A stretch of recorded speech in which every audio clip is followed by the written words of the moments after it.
पुरस्कार उन हाथों में जाए जो वो रियली समाज में अंधेरों में उजाले लाने की प्रयास कर रहे हैं। मित्रों नमस्कार, आप देख रहे हैं मास इंडिया और मैं Bihu Kumar Jha. Champions of challenge का अवार्ड आज कार्यक्रम रखा गया ज्ञान भवन में।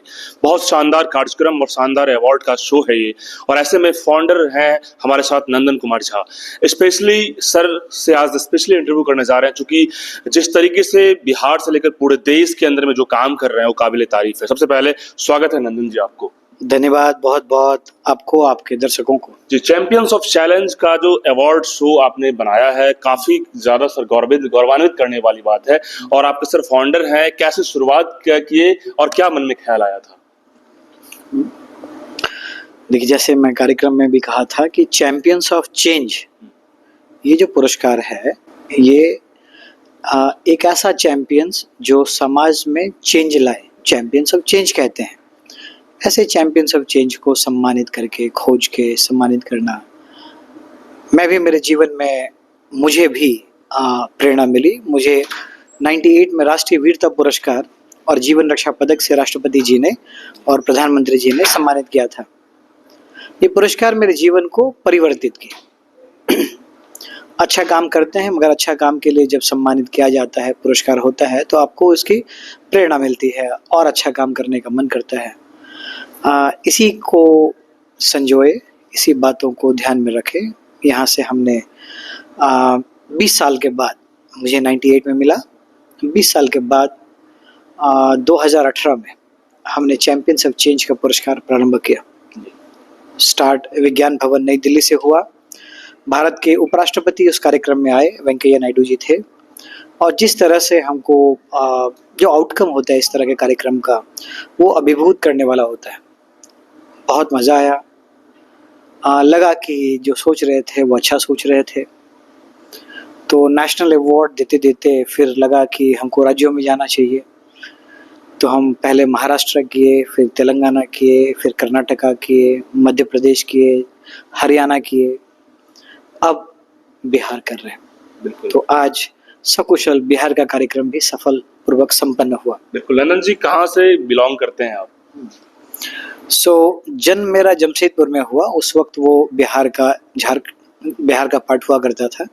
अब वो झारखंड का पार्ट है। लेकिन मेरे फोर फादर जितने भी हैं परिवार के लोग, वो मधुबनी में रहते हैं। ऑब्वियसली। गांव मधुबनी के रहने वाले हैं। हाँ, गांव मधुबनी है, मिथिलांचल का हूँ, मैथिल हूँ, और जन्म भूमि जो है वो झारखंड है। कर्म भूमि मुंबई रहा, अब दिल्ली है। जी। अवार्ड शो के जरिए आगे का क्या ड्रीम है सर आपका? देश दुनिया हर जगह आपका कार्यक्रम चल रहा है, क्या ड्रीम लेके चल रहे हैं?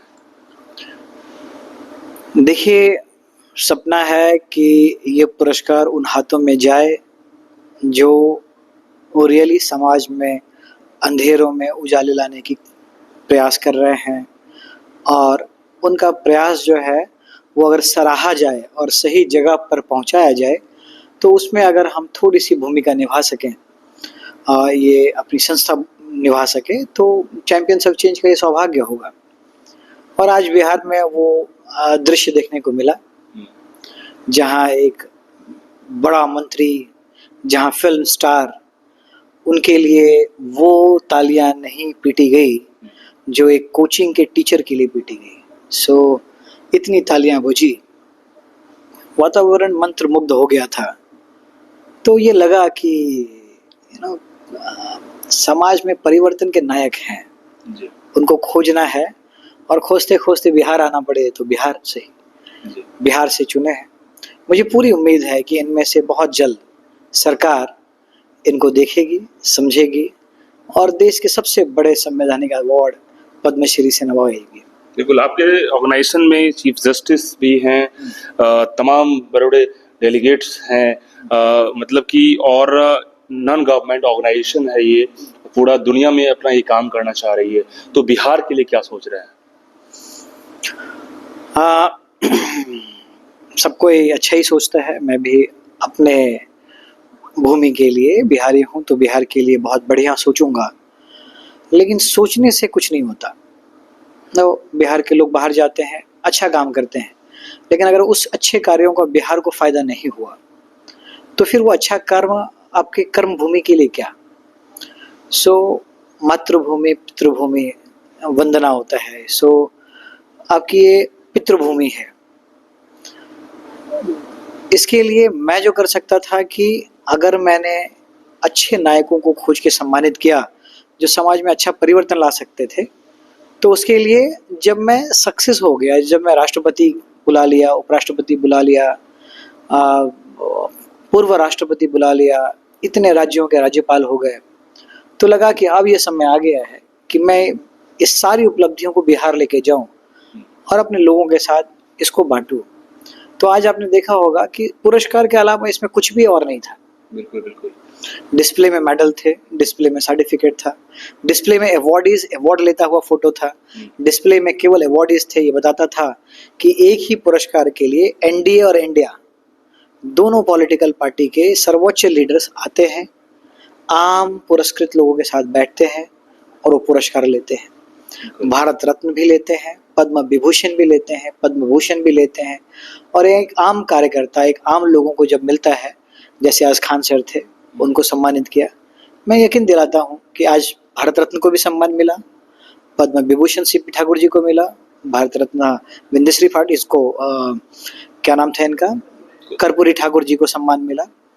तो इनके साथ पाठक के जो पुत्र हैं कुमार दिलीप, उनको भी हाँ नहीं मिला, विंध्यश्री पाठक को उनके बिहार में उनके पुत्र ने लिया, सीपी ठाकुर जी को मिला, पद्म भूषण है। तो ये जो पुरस्कार है, पद्म विभूषण, पद्म भूषण, भारत रत्न, आपको इसके अलावा कहीं देखने को नहीं मिलेगा, क्योंकि सबके अलग प्रोटोकॉल हैं राष्ट्रपति भवन में। ये आपको आज देखने को मिला अपने आंखों से। और उम्मीद दिलाता हूँ कि इनमें से जो सबसे पहला किसी को पद्म मिलेगा, उसमें से अननोन नाम है जिनको अभी तक नहीं मिला है। तो बहुत जल्दी अगले साल आप भी इंतजार कीजिए और हमको बधाई दीजिएगा। बिल्कुल नंदन जी, आप भी मधुबनी मिथिला से हैं, मैं भी दरभंगा से हूँ। मिथिला के लोग हर क्षेत्र में आगे बढ़ रहे हैं, जैसा कि वर्ल्ड वाइड की बात की जाए, हर जगह पे हर एक सेक्टर में बड़े बड़े दिग्गज हैं और बहुत नॉलेजेबल लोग हैं। तो हमारे मिथिला के लोग जो आगे बढ़ रहे हैं, तो मिथिला के लिए कुछ हम लोग सोचे, कुछ नया मिथिलांचल को नया चीज मिले, कुछ आइडिया। तो अभी आज एक हीरोइन को अवार्ड मिला था जी, नीतू चंद्रा, उसने मिथिला मखान पर मूवी बनाई, उसको राष्ट्रीय पुरस्कार मिला।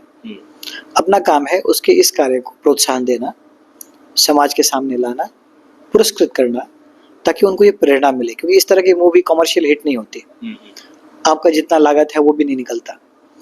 अगर इस तरह का प्रोत्साहन मिलता है तो फिर से बनाया जा सकता है। जी। यही हमारा काम है। नारद मुनि हम सबकी प्रशंसा करते हैं। जी। उनको बखूबी जो इज्जत मिलनी चाहिए वो देते हैं। सरकार बहुत बड़ी है, देश बहुत बड़ा है, सबको नहीं खोज पाती, सबको सम्मानित नहीं कर पाती। 125 लोगों को ही मिलता है 150 करोड़ के देश में।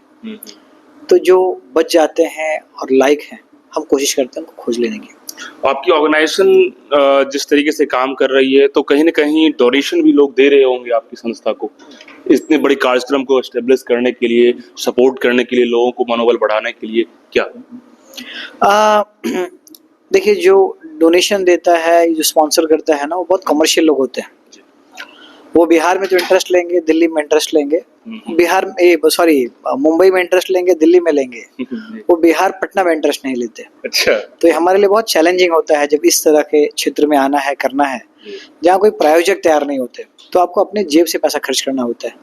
लेकिन जब कोई आपने कसम खा ली है कि कोई काम आगे बढ़ाना है, तो वो करना होता है। लेकिन बहुत सारे ऐसे कॉर्पोरेट सेक्टर के लोग हैं जो स्पॉन्सर करेंगे आपको, जो कि आप अच्छा समाज में काम। मुझे उम्मीद है कि समाज में हर तरह के लोग होते हैं, इसी तरह कॉर्पोरेट्स में हर तरह के लोग होते हैं। हम आप मिलकर ही कॉर्पोरेट बनाते हैं, ऑब्वियसली। तो वो जरूर देखेंगे, समझेंगे, सराहेंगे, बहुत पब्लिसिटी से हम उस जगह पहुंच जाएंगे। Thank you sir. बिल्कुल, ये नंदन कुमार जी हैं जो कह रहे हैं कि समाज के लिए काम करना बहुत जरूरी है, और ऐसे में हम लोग लगातार प्रयास कर रहे हैं। आप क्या सोचते हैं? धन्यवाद।